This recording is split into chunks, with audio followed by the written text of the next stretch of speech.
சிறார்களை உட்படுத்திய ஆபாச பட தயாரிப்பு, பாலியல் வன்கொடுமை போன்ற குற்ற செயல்களை துடைத்தொழிக்க மலேசிய போலீஸ் அமெரிக்க மத்திய குற்றப்புலனாய்வுத் துறையான FBI-உடன் ஒத்துழைத்து வருகிறது.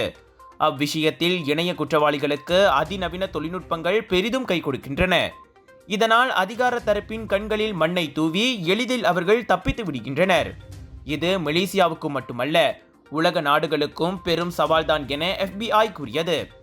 நவீன தொழில்நுட்பத்தின் தவறான பயன்பாட்டால் சிறார் மற்றும் 11 வயதினரை உட்படுத்திய செக்ஸ்டார்ஷன் எனும் இன்னொரு தீங்கும் பரவலாக நிகழ்கிறது.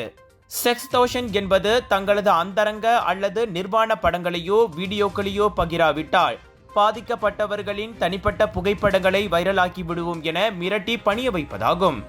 கையில் சிக்கும் சிறார்களிடம் முதலில் வேலையை காட்டும் அக்கும்பல் பின்னர் அவர்களின் குடும்பத்தார் மற்றும் நண்பர்களையும் தொந்தரவு செய்கின்றனர். இது போன்ற மிரட்டல்கள் குறித்து பொதுமக்களுக்கு விழிப்புணர்வு தரப்படுவது மிகவும் அவசியமாகும்.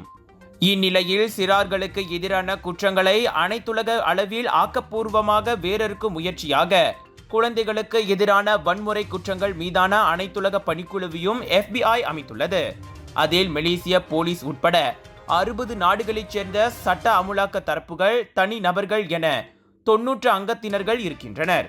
சிறார்களை கட்டாயப்படுத்தி ஆபாச படங்களை தயாரிப்பது, அவற்றை இணையத்தில் விற்பது போன்ற குற்ற செயல்கள் நாட்டில் பரவலாக நடந்து வருவது குறித்து NST-யின் சிறப்பு செய்தி வரிசையில் இத்தகவல் வெளியாகியுள்ளது.